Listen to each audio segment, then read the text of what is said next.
예, 안녕하십니까. 예, 오늘 강의를 맡게 된 송지성입니다. 오늘 강의의 제목은 제약시장과 전 세계 제약시장과 한국의 R&D 액티비티에 대해서 말씀드리겠습니다. 먼저 저에 대해 간단히 소개를 드리겠습니다. 본 강의를 맡게 된 아크로셀 바이오사이언스의 송지성입니다. 만나뵙게 돼서 반갑습니다. 제 아카데믹 백그라운드에 대해서 먼저 말씀을 드리면 저는 서울대학교에서 화학을 전공했습니다. 그리고 석사 때는 바이오 케미스트리를 전공했고요. 그리고 경영학 석사와 박사 과정을 수료하였습니다. 사이언스, 비즈니스 두 분야 모두 공부하였고 나름대로 균형적인 시각을 갖추기 위해 노력을 하고 있습니다. 커리어에 대해 말씀드리면 전 우선 먼저 연구원으로 직장 생활을 시작해서 라이센싱, 전략적 제휴, 해외 사업 등 여러 가지 사업 개발 업무를 경험하였습니다.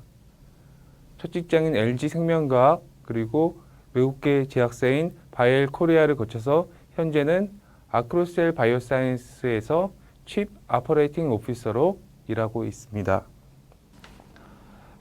오늘 말씀드릴 목차에 대해서 말씀을 드리겠습니다. 첫 번째 파트는 현재 이슈가 되고 있는 코로나19 팬데믹의 제약업계에 끼치는 영향에 대해서 말씀을 드리고요. 두 번째 파트는 글로벌 제약시장에 대해서 말씀을 드리겠습니다. 그래서 글로벌 제약시장의 사이즈 그리고 지역별 마켓쉐어, 탑 15 파마스티컬 컴퍼니, 그 다음에 마켓 트렌드, 그리고 제약시장에 영향을 끼칠 수 있는 도전적인 이슈, 그리고 글로벌 파마스티컬 마켓의 구조, 그리고 처방약 시장의 전체 트렌드에 대해서 말씀을 드리고요. 그 다음에 세 번째 파트에서는 대한민국의 그 시장에 대해서 의학 시장에서 말씀을 드리고 그 대한민국의 헬스케어 시스템에 대해서 말씀을 드리겠습니다. 마지막으로는 한국의 그 R&D 액티비티에 대해서 말씀드리겠습니다. 그래서 한국 회사의 신약 개발 그 히스토리 그리고 그 한국에서 이루어지고 있는 임상 시험의 숫자 그리고 그 임상 시험의 그 트렌드에 대해서 말씀을 드리도록 하겠습니다.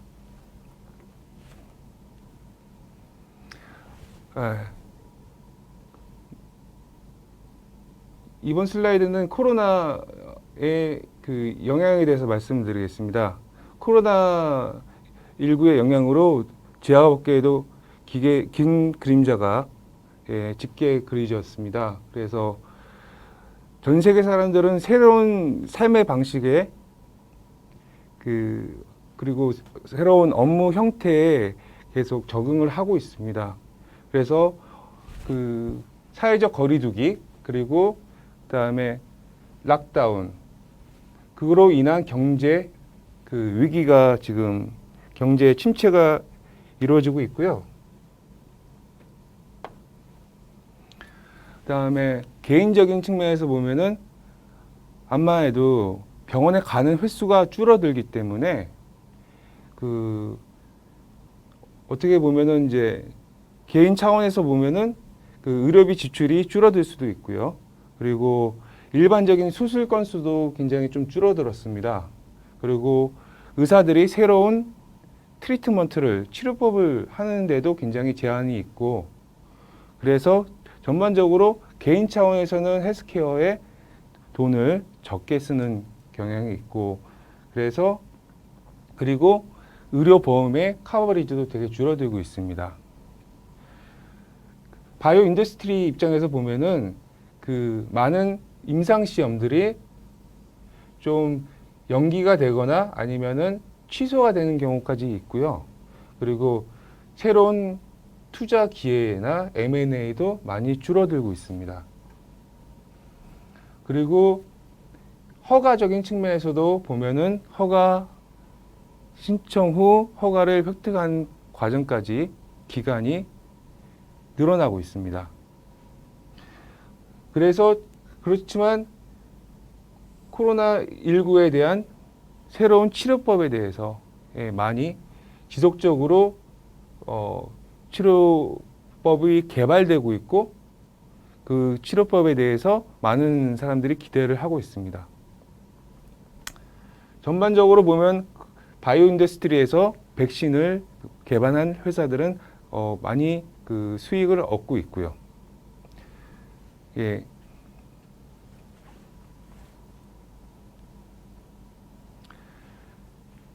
전 세계 제약 시장에 대해서 이제 말씀을 드리겠습니다. 2019년 기준으로 전 세계 제약 시장은 1조 2,320억 달러를 기록했습니다. 이 액수는 계속 향후의 전망을 보면은 2023년도까지 CAGR로 연평균 성장률로 5.4%로 성장할 것으로 예측을 하고 있고요.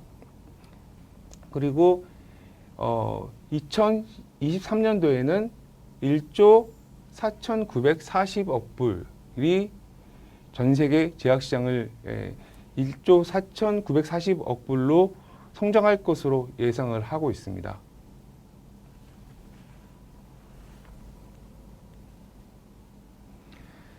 전 세계 제약 시장을 그 지역별로 마켓쉐어를 봤을 때 가장 큰 시장은 미국과 중남미를 포함한 아메리카 지역이 38%를 차지하고 있고요.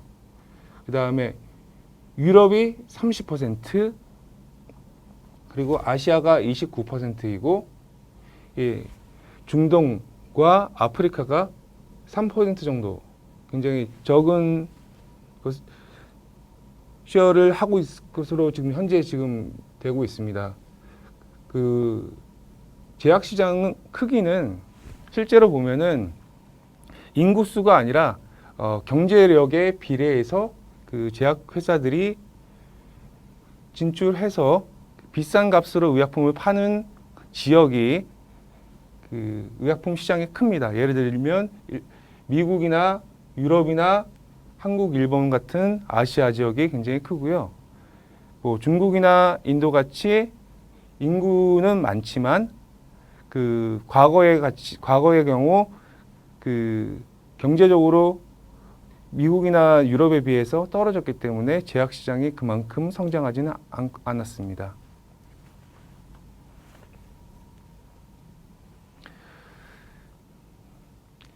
예, 2020년 기준으로 전 세계 15개의 큰 그 빅 파마시티컬 컴퍼니입니다. 예, 1위는 로슈, 2위는 존슨앤존슨, 3위는 AbbVie, 4위는 BMS, 5위가 파이자입니다. 그래서 지금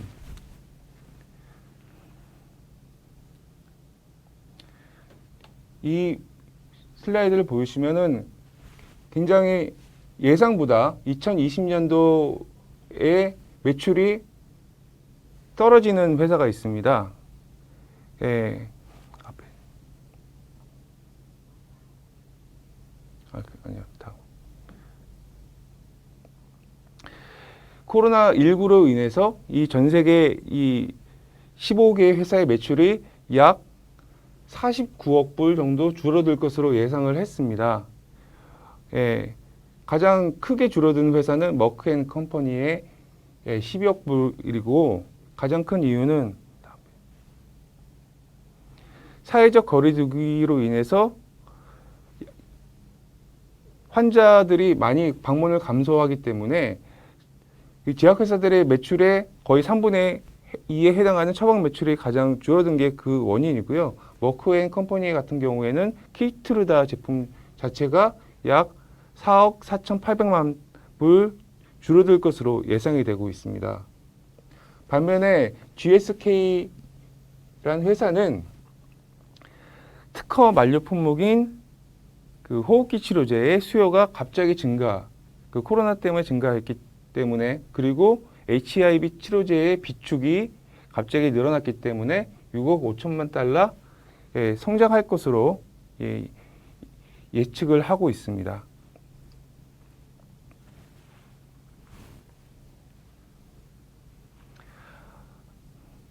향후 제약시장의 성장 동력에 대해서 말씀을 드리겠습니다. 그로스 드라이버는 전 세계적으로 그 의약품을 구입할 수 있는 능력이 향상이 되고, 그 다음에 그 질병이 프레벌런스가 확대되기 때문에 이 성장 요소로 예상이 되고 있고요. 그리고 그 전세적인 연구 트렌드가 희귀 의약품에 대해서 많은 집중을 하고 있습니다.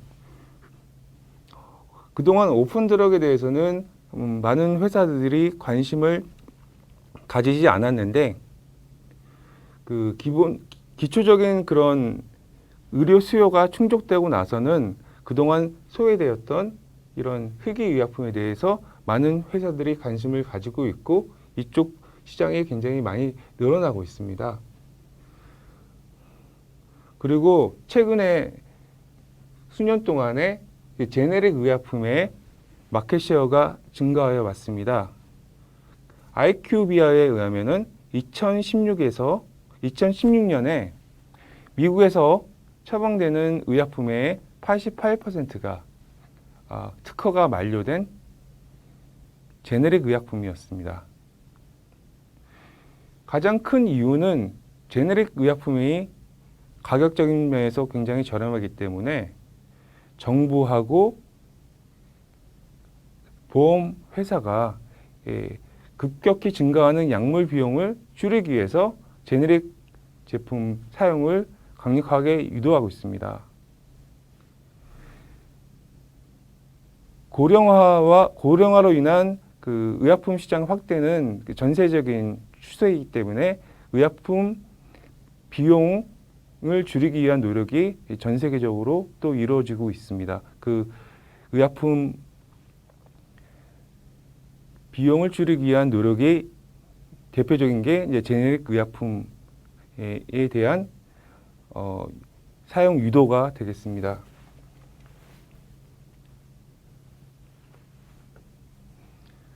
그 다음에 글로벌 파마스티컬 마켓의 그 도전적인 챌린지에 대해서 말씀을 드리겠습니다. 우선 첫 번째로는 그 블록버스터 드럭들의 특허 만료가 이루어지고 있습니다. 특허 만료로 인해서 제네릭 의약품이 나오게 되면은 고가의 오리지널 제품의 매출이 줄어들기 때문에 많은 시장이 감소하게 되고요. 그다음에 혁신형 신약에 대한 그 파이프라인이 계속적으로 고갈되고 있기 때문에 그것도 제약업계 입장에서는 향후 매출이 줄어들 것으로 예상되는 부분이 있는 거고요. 그리고 앞전 슬라이드에서 말씀드린 대로 전체적인 헬스케어 의료 비용을 줄이기 위해서 약제비를 줄이게 됩니다. 약제비를 줄이기 위해서 제네릭 의약품을 강력하게 추천하고 유도하는, 그게 정부의 팔러시가 어떻게 보면은 제약업계의 매출이 줄어드는 이유가 되겠고요. 그리고 새로운 제품을 개발하기 위한 R&D 코스트가 많이 늘어나고 있습니다. 그래서 제약업계 입장에서는 제네릭 의약품 때문에 어떻게 보면 매출이 줄어들고 비용은 늘어나게 됩니다. 그렇기 때문에 새로운 성장 동력을 지속적으로 발굴해야 되는 게 그 전 세계 제약회사들의 당면 과제가 되겠습니다.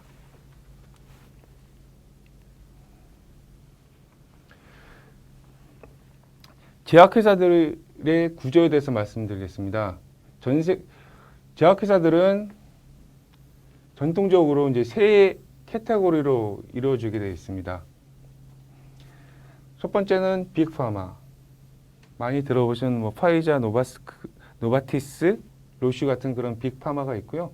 이 회사들은 과거에는 주로 그 합성 신약들, 케미칼 합성 신약들을 개발해서 블록버스터로 성장을 시켰고 그 회사가 매출을 많이 이뤘습니다. 두 번째 부류는 바이오테크놀로지 컴퍼니입니다. 이 회사들은 이제 바이오의약품을 유전자 제조합 제품들을 개발했던 암젠, 제넨텍 그런 회사들이 바이오테크놀로지 컴퍼니로 구분이 되고요. 제네릭 컴퍼니는 특허가 만료된 그 합성 의약품들을 개발을 해서 물론 이제 그 합성 의약품이 특허가 만료되면 제네릭 회사들은 임상 시험을 전체를 할 필요는 없고 생물학적 동등성 실험을 통해서 이 두 약이 제네릭 의약품과 오리지널 제약품이 동등하다는 것을 보여줌으로써 매우 그 저렴한 개발 비용을 통해서 제품을 시장에 낼 수 있기 때문에 가격적인 측면에서 비용적인 측면에서 베네핏을 가지고 있습니다. 과거에는 이렇게 세 가지 부류로 회사들을 이제 분류하는 게 일반적이었는데 최근에는 이러한 분류가 어떻게 보면은 좀 희미해지고 있습니다. 이 바이오테크놀로지 컴퍼니도 크게 되면은 신약들, 합성 신약 하는 회사를 인수할 수도 있고요. 빅파마들이 뭐 백신이라든지 여러 가지 바이오 제품들을 또 개발을 하고 있고 파이자 같이 큰 회사가 제네릭 컴퍼니 자회사를 또 보유해서 그린스톤이라는 회사를 또 운영을 하고 있습니다. 그렇기 때문에 과거에 있던 이런 세 분류는 향후에는 조금 더 이제 바뀔 것으로 예상을 하고 있습니다.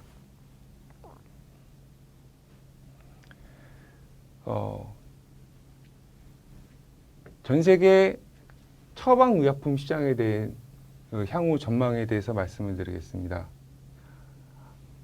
앞전에 보여드린 자료는 전체 제약 시장이었기 때문에 처방의약품과 OTC 제품들을 포함한 거였고요.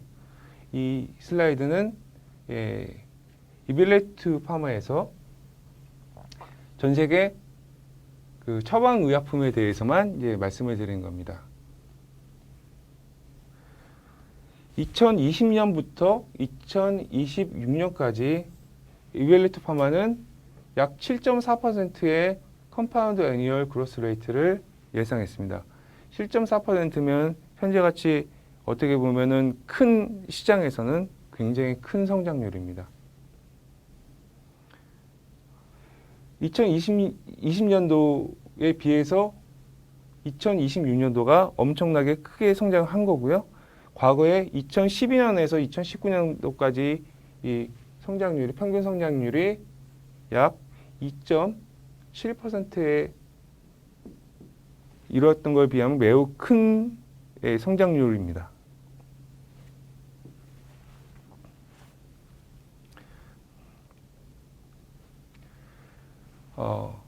이제 세 번째 파트 대한민국의 제약 시장에 대해서 말씀드리겠습니다. 대한민국 제약 시장은 2018년 약 201억 불 정도로 추정되고 있고요. 이 전 세계 1조 1000억 달러의 약 1.7%를 차지하고 있습니다.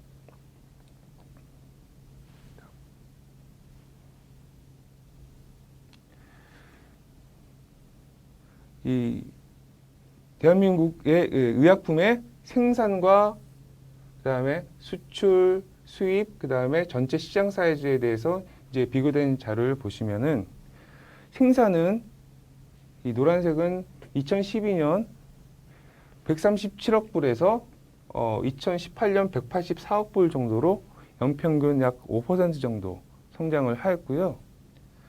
가장 크게 성장한 부분은 이 수출 부분입니다. 수출은 2012년도 20억 불이었는데 2018년도에는 2배 이상 성장해서 연평균 한 14% 성장해서 45억 불이 됐습니다.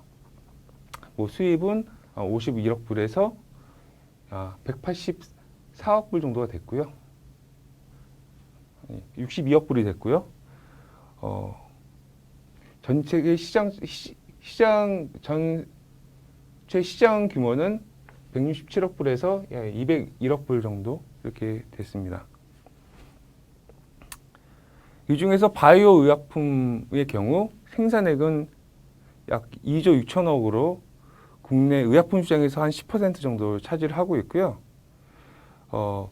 이 201억 불인 국내 의약품 시장 규모는 국내 총 생산의 1.3%, 제조업 국내 생산의 4.6%를 차지하고 있습니다.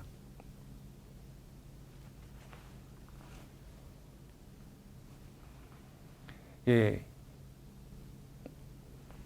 2010년부터 2020년까지 전 세계 제약 시장의 그 국가별 랭킹에 대해서 IMS에서 보여주는 데이터입니다. 2010년부터 2020년까지 1등을 차지하는 국가는 변함없이 미국입니다. 그리고 2015년 가장 큰 차이가 보여지는 게 일본이 3위가 되고 중국이 2위가 됐습니다. 그러니까 물론 이제 인구적인 측면에서 보면은 중국이 일본보다 10배 이상, 10배가 넘게 많긴 하지만 과거에는 일본의 경제력이 중국보다 훨씬 셌기 때문에 일본의 제약 시장이 더 컸었는데 2015년 기준을 기점으로 했을 때 중국이 전 세계 2위 국가가 됐고요. 4위, 5위 같은 경우에는 독일, 프랑스, 이탈리아, UK, 스페인 이런 유럽 국가들이 상위권을 차지하고 있고요. 실제로 계속 독일, 프랑스, 영국, 이탈리아가 상위권을 차지하고 있습니다. 네, 대한민국의 경우 2010년에는 11위권이었고 그 이후에는 계속 13위권을 유지하고 있습니다.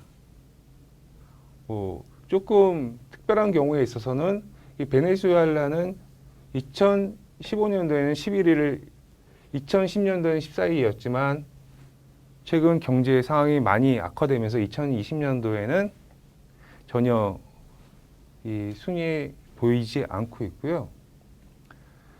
그 탑 10 국가들을 보면은 대부분 그 가장 이제 인구도 많고 의약품 시장이 큰 국가들은 이제 미국이나 일본, 유럽 5개국,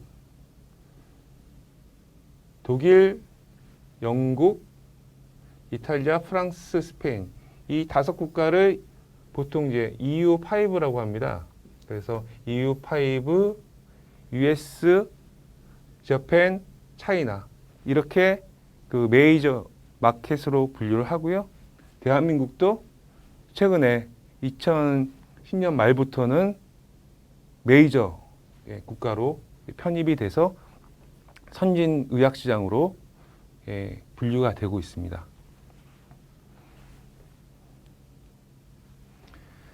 다음은 한국의 의료 체제에 대해서 말씀드리겠습니다. 한국의 의료 제도, 헬스케어 시스템을 한마디로 말씀드리면은 국가의료보험 제도라고 말씀드릴 수 있습니다. 1989년도를 기점으로 했을 때 전 국민들이 국민건강보험의 혜택을 받고 있습니다. 어떻게 보면은 다른 어떤 선진국보다도 더 발달된 선진화된 그 의료 체제를 그리고 있고요. 그로 인해서 정부가 의료 서비스에 대한 페이어로 정부로서 강력한 힘을 가지고 있습니다. 정부가 정책을 결정하는 데 있어서 굉장히 강력한 드라이브를 걸고 그 여러 헬스케어 종사자들에게 이런 가이드를 줄 수 있고 그리고 결정에서 결정적인 파워를 행사할 수 있고요. 그리고 그로 인해서 정부가 다른 나라와 마찬가지로 약제비와 의료비 절감을 위해서 약가를 통제를 하고 있고 지속적으로 새로운 시스템을 도입하고 있습니다. 대한민국에서는 기본적으로 모든 국민들이 그 국민건강보험에 편입이 되기 때문에 미국 같은 나라와 달리 사보험이 좀 적습니다. 최근에는 실손보험이란 상품들이 유행하면서 어떻게 보면 사보험 비율이 늘어났지만 그 경우도 어떻게 보면은 정부에서 포함이 그 보험 적용이 안 되는 비급여 항목에 있어서 그런 부분을 보전해주는 그러한 시스템으로 작용하고 있고요. 실질적인 국민들이 내는 부담은 좀 줄어들고 있는 거고요. 그리고 다른 국가와 달리 그 제너럴 프랙티셔너가 1차 진료를 하는 것보다는 클리닉에서도 스페셜티를 가지고 있는 의사들이 진료하고 그 이후에 2차, 3차 그렇게 의료기관으로 가는 시스템을 가지고 있습니다. 그리고 그 로컬의 제네릭 프로덕트의 마켓 시어가 매우 큽니다.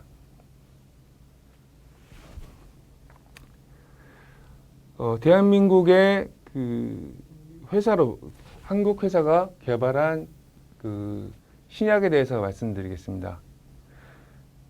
그 대한민국 기업 중에서 제일 처음에 신약을 개발한 회사는 SK케미칼이 선플라라는 항암제를 개발을 했습니다. 이게 대한민국 신약 개발의 표시가 되겠고요. 2001년도에는 대웅제약이 EGF란 당뇨병성 족부궤양 치료제를 개발했고 동화약품이 항암제 그리고 중해제약이 항생제를 개발을 했습니다. 2002년도에는 LG생명과학이 팩티브란 항생제를 퀴노련계 항생제를 개발해서 대한민국의 허가를 받았고요. 2003년도에 이 약을 미국 FDA에 대한민국 회사로서는 제일 처음으로 허가를 획득했습니다.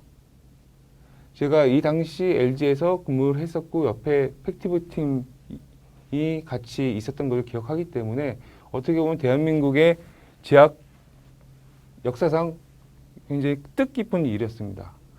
그 이후에도 지속적으로 저희 2004년부터 계속 지속적으로 개발해서 현재까지 약 33개의 신약들을 개발하고 있습니다.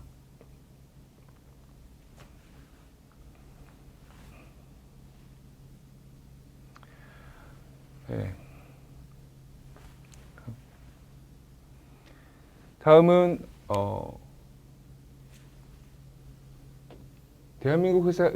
대한민국의 임상 시험에 대해서 이제 말씀을 드리겠습니다.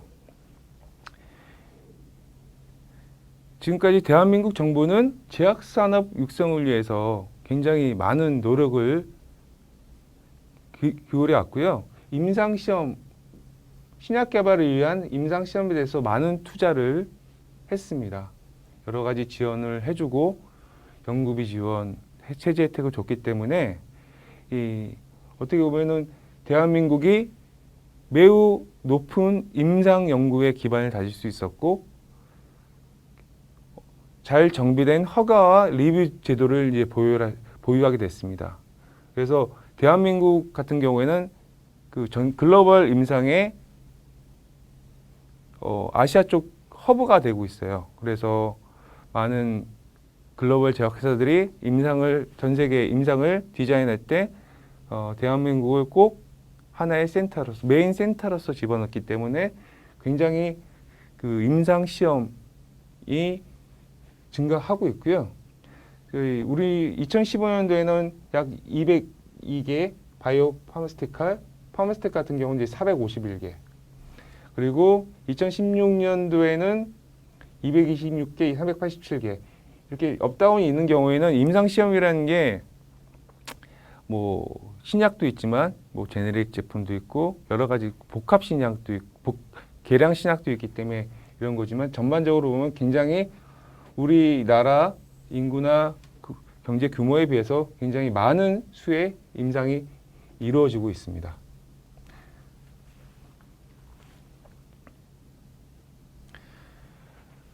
그리고 대한민국의 그 임상 시험에 대해서 분류를 해봤습니다. 그 중에서 바이오 파마스티칼 임상을 보면은 유전자 제조합 제품이 약 72%인 153개를 차지하고 있고요. 그리고 유전자 세포 치료제가 약 20%, 바이오로직 품목이 15%, 그리고 유전자 치료제가 4%를 차지하고 있습니다. 그래서 그 전통적인 이제 유전자 제조업 제품뿐만 아니라 첨단 재생 의료법인 셀 세라피 그리고 유전자 치료제, 세포 치료제도 많이 활발하게 연구가 되고 있습니다. 예, 이상으로 마치겠습니다. 마지막으로 존 레논이 한 유명한 얘기에 대해서 말씀을 드리면 혼자 꿈을 꾸면 꿈일 뿐이지만 같이 꿈을 꾸게 되면 현실이 된다. 예, 고맙습니다.